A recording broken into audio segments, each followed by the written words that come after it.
Welcome to Russian History Retold, Episode 146, The Crimean War, Part 6. Last time, we covered the opening battles of the Crimean War, and in particular, the Battle of Alma. From here, we're going to begin to talk about the problems surrounding the men and the women serving in the war, along with the battles of Balaclava and Inkerman. Following the Battle of Alma, there was general disagreement among the Allies on whether to pursue the retreating Russians or hold their positions and recuperate. Within the British ranks, Raglan did not want to send his light cavalry out, as he feared, and rightfully so, that the Russians still had a strong contingent of heavy cavalry at their disposal and a pursuit might be foolhardy. While the Russians had 1,000 highly trained cavalrymen at their disposal, the Russians had 3,000. Many of whom were the world-renowned Cossack horsemen. Immediately after the Battle of Alma, many thought that the Russian retreat was a mess, but in reality it wasn't. While Menshikov may have failed as a commander in the field, he led a very orderly and rapid withdrawal, even taking a number of hills to make sure that his troops would be protected in case the Allies decided to attack.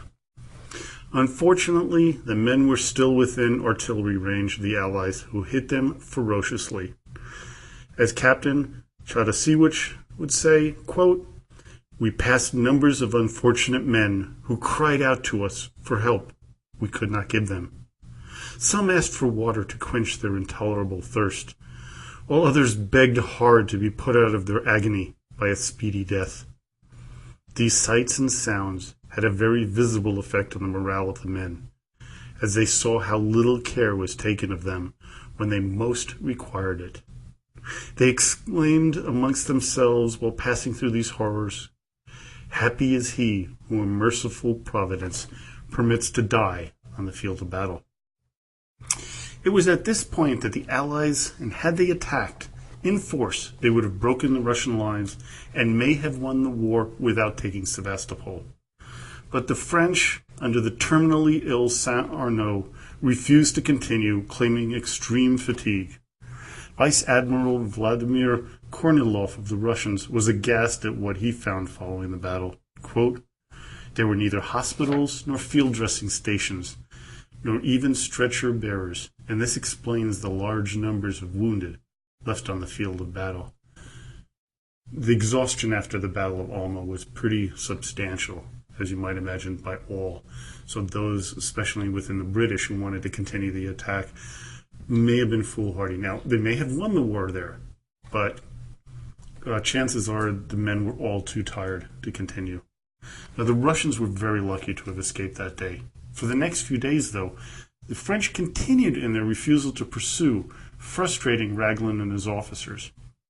According to Rear Admiral Lyons, the British commander felt utterly stymied by his French allies. As he put it, quote, "With the troops perfectly fresh and fit to march on, and the weather very fine, I sent to Marshal Saint-Arnaud to propose that we should march on Sevastopol and assault the place at once, to take our ground above the town. I forget what the expression was. And the answer to me was that the French troops were fatigued and cannot move on any further. That cannot be the real reason, as the march was not long enough to fatigue the troops. But however, as they cannot move, of course, I cannot either." In London, the populace was ecstatic about the victory at Alma, even though they had not completed the rout. But on October 12th, 1854, this was all to change. Reports began to come in about the horrible conditions the British wounded were suffering through. This was to be the first time that a war was realistically reported to the people back home, and the shock was palatable. Thomas Cherney, the correspondent for the Times, wrote, quote, "Not only are there not enough sufficient surgeons, that it might be urged was unavoidable. Not only are there no dressers and nurses, that might be a defect of system for which no one is to blame. But what will be said when it is known there is not even linen to make bandages for the wounded? The greatest commiseration prevails for the unhappy inmate of Scutari, and every family is giving sheets and old garments to supply their want. But Why could not this clearly foreseen event have been supplied? He further went on to write, the worn-out pensioners who were bought out as an ambulance corps are totally useless. And not only are surgeons not to be had, but there were no dressers or nurses to carry out the surgeon's directions and to attend on the sick during intervals between visits. Here, the French are greatly our superiors. Their medical arrangements are extremely good. Their surgeons are numerous, and they have also the help of the Sisters of Charity, who have accompanied the expedition in incredible numbers. These devoted women are excellent nurses. Here we are perfectly set up for the introduction of one, Florence Nightingale, the daughter of a wealthy Hampshire family. The Secretary of War, Sidney Herbert, a friend of hers, knew that Florence was the person he needed, as he wrote to her, quote, there is but one person in England that I know of who would be capable of organizing and superintending such a scheme, and I have been several times on the point of asking you, hypothetically, if, supposing the attempt were made, you would undertake to direct it. The difficulty of finding women equal to a task, after all full of horror, and requiring, besides knowledge and goodwill, great energy and great courage, will be great. The task of ruling them and introducing a system among them is great, and not the least will be the difficulty of making the whole work smoothly and the medical and military authorities out there. Now, of course, many of you may have heard about how amazing this Florence Nightingale was and her band of virtuous women who came to save the day for the poor, downtrodden British soldier. But that would be a story that was a bit far from the truth. As Trevor Royal puts it in his book on the war, quote, her oft-told tale has a curiously British ring of an enterprise begun badly and ending tolerably, of initial bumbling, ineptitude, and, above all, disavowal giving way eventually to something approaching hope. In that respect, her experience has become an exemplar of all that was inefficient and amateurish about the war against Russia, and there is good reason for that being so. The correlation of Czerny's dispatches and Florence Nightingale's offer of help was certainly a turning point, which led not to just improvements at Scutari, but also to later investigations into the Army's handling of its casualties. As Clarendon admitted, the move owed everything to publicity and the growing power of the press. So Nightingale wasn't just coming in there and just fixing everything right away. It took quite a bit of time, and there was still an enormous amount of suffering going on for the British. But since this is a podcast about Russian and not British history, I'm going to switch sides here, but wanted the Nightingale story and the journalist's power for change to be told, because frankly, neither was happening on the Russian side. There was no freedom of press in Russia, and the people were not aware of the grave conditions of the injured soldiers lying on dirty mattresses, dying of disease and lack of treatment. The people in charge seemingly cared little about their men. But there was one man who would help the Russian soldier. Nicholas Pirogov had to go through tons of red tape to even get to Sevastopol to help. And he was a surgeon, by the way, and he didn't arrive until late November of 1854. But once he got started, things improved dramatically. He pulled all the strings he could, and with the help of the Grand Duchess Elena Pavlovna and the Orthodox Sisters of Charity, the soldiers finally got decent treatment, but not from their own government. Now, as for the Turks, we should pity them, as their government didn't seem to care about their state at all. As British Captain Adolphus Slade put it, quote, devoid of resources, with no public to stimulate their rulers, the Turkish sick, all more or less influenced by the dogma of fate, in general, died where they had been sickened. Much of this must be put at the feet of their religion, as they were told that they would go to paradise if they fought and died for Islam. They were viewed by their leadership, as Royals puts it, quote, they were just part of the human detritus of war, expendable commodities who had made the transition to paradise by fighting their religion's cause. But now it's time to get back to the war itself. By October 15th of 1854, it was becoming very apparent that the war was not going to end by Christmas. As Stratford told Clarendon, The difficulties of getting the heavy guns into position and completing the trenches have been found, I believe, to be greater than we originally expected.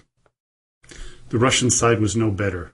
Morale was poor after the Battle of Alma, and the leadership of Menshikov was being called into question. But two men were to come to the rescue of the Russian army at Sevastopol: Vice Admiral Vladimir Kornilov and Lieutenant Colonel Franz Eduard Ivanovich Todlebin. Both these men were critical to the defense of the city. Kornilov because of his inspirational speeches and personality, and Todlebin because of his engineering prowess. Sevastopol was unfortified when they arrived, which made the troops stationed there mightily depressed. But within months the place looked almost impenetrable. In the harbor, Menshikov made a decision to scuttle the fleet, making the waters surrounding the city impossible to attack from the sea.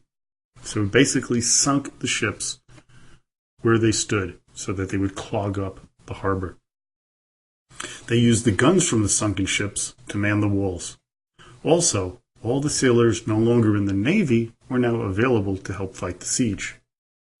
This last bit of news, that they were not going to be assaulted directly, but were going to be put under siege, this actually delighted the men and the leaders. They just became more confident by the day. The Allies were stunned to see the new fortifications and realized that it was highly likely that the war would be a long one. On October 7th, a war council was held by the Allies, and it was decided they would commence bombardment 10 days later. On that fateful day, the French were to start first at 6:30 a.m., but they didn't, for some reason, and no one knows why. The Russians, on their side, they decided to start first, and about 2 hours later they got lucky and hit a French magazine, causing a massive explosion. This rattled the French artillerymen, and they were nowhere to be found that day. The British pounded away, but they were completely ineffective. Neither land nor sea artillery made a dent in the defenses. Day 1 to Russia. Right about the same time as the bombardment of Sevastopol, we have what is known as the Cavalrymen's Battle, the Battle of Balaclava. This particular full-scale skirmish is famous to this day because of one tragic event, the charge of the Light Brigade. Balaclava is situated on the coast of the Black Sea to the southeast of Sevastopol. It was considered to be an important point that, if the Allies could capture, would make the siege of their main objective much easier. All three of the Allied forces were present here, but this was predominantly a British operation led by Lord Raglan.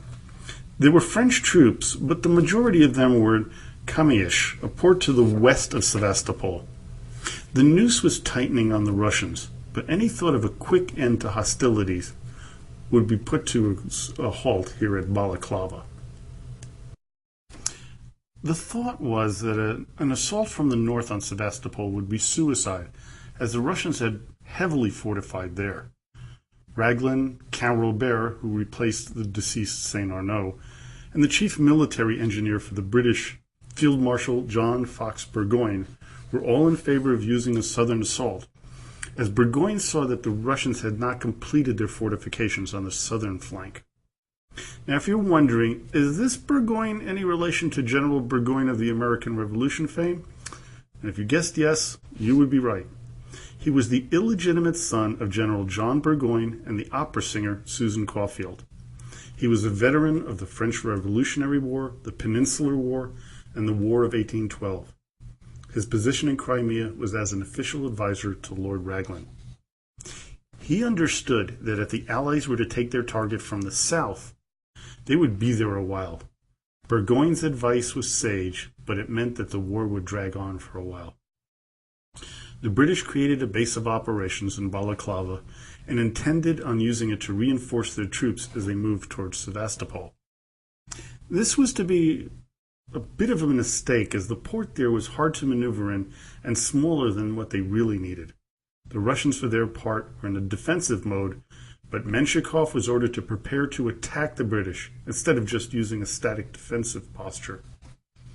Again, I'm not going to go into the battle totally by itself, except for one exception, and if you've guessed what that will be, he would likely select the charge of the Light Brigade.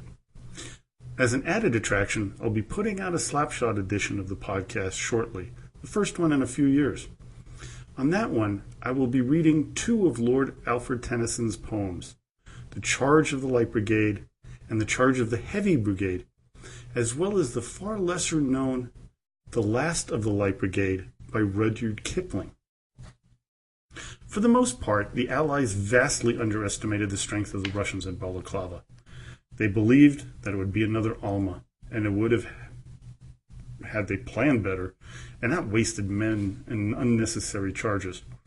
Field Marshal Menshikov was still in charge, and in an open battlefield, he was the inferior to pretty much anyone on the British or French side. Balaclava was a back-and-forth affair, with the Russians starting things off with a heavy artillery barrage against the hapless Turks. Then they unleashed their cavalry, which made headway until they came upon the Scottish 93rd Highland Regiment, in what became to be known as the Thin Red Line. The Russians were forced to retreat and take up defensive positions yet again. But they had captured some cannons from the British, so this was very important, and it is here that the ill-fated charge of the Light Brigade occurred. While this is the most famous of the mistakes made during the Battle of Balaclava, it was not the only one. The Russians in one area, led by Major General Rizhov, waited too long to spread out, allowing the British 5th Dragoon Guards, a heavy horse brigade, to easily smash through their enemies, as described by Troop Major Sergeant Henry Franks. Quote, "Some of the Russians seemed to be rather astonished at the way our men used their swords. It was rather hot work for a few minutes. There was no time to look about you. We soon became a struggling mass of half-frenzied and desperate men, doing a level best to kill each other. Both men and horses on our side were heavier than the enemy, and we were able to cut our way through them. In fact, a good many of them soon began to give us room for our arms. And to quote Mr. Russell's words, the Heavy Brigade went through the Russians like a sheet of pasteboard." The Russians retreated back to their artillery lines by 9:30 a.m., with Raglan properly viewing the early action as a draw. He now needed something to take the day. Balaclava was in danger, with the Russian artillery in position on the high ground. The British and French needed to clear the hills to protect their harbor port. Raglan and the new French commander, Count Robert, saw that they were letting an opportunity to smash the Russians get away from them. Then someone from the British side shouted that the Russians were moving captured guns to a new position. And remember that, it's the captured guns that they were talking about. Then the fateful order came down. Quote, "Lord Raglan wishes the cavalry to advance rapidly to the front, follow the enemy, and try to prevent the enemy carrying away the guns. Troop horse artillery may accompany. French cavalry is on your left, immediately." That was the order. Now, the order was then handed to ADC Captain Nolan. This, according to Royal, was that they, quote, "summoned the worst possible officer to deliver it to Lucan." Raglan's last words before the ADC left camp was, quote, "Tell Lord Lucan the cavalry is to attack immediately." This order, misinterpreted, was to lead to the death of 110 men, with 161 wounded out of 670. The charge was made by the Light Brigade of the British Cavalry, which consisted of the 4th and 13th Light Dragoons, 17th Lancers, and the 8th and 11th Hussars, under the command of Major General James Brundell, 7th Earl of Cardigan. Also present that day was the Heavy Brigade, commanded by Major General James York Scarlett, who was a past commanding officer of the 5th Dragoon Guards. The Heavy Brigade was made up of the 4th Royal Irish Dragoon Guards, the 5th Dragoon Guards, the 6th Inniskilling Dragoons, and the Scots Greys.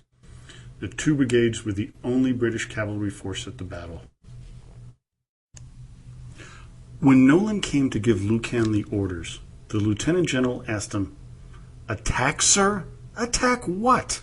"What guns, sir?" Nolan replied, "There, my lord, is your enemy," pointing with a wide swath, not at the hidden guns, the ones that were being moved, that the Russians were moving, which was the intended target of Raglan, but the deeply entrenched guns the Russians had, protected by infantry. Cardigan was then given the orders to attack the wrong target by Lucan. They both knew that it was a death trap, but in war, sacrifice of the few was necessary to save the many. Nolan, for his part, was waving his sword and yelling at the Russians when he was hit by shrapnel from a Russian shell. He was the first of the casualties over the next 25 minutes, but certainly not the last.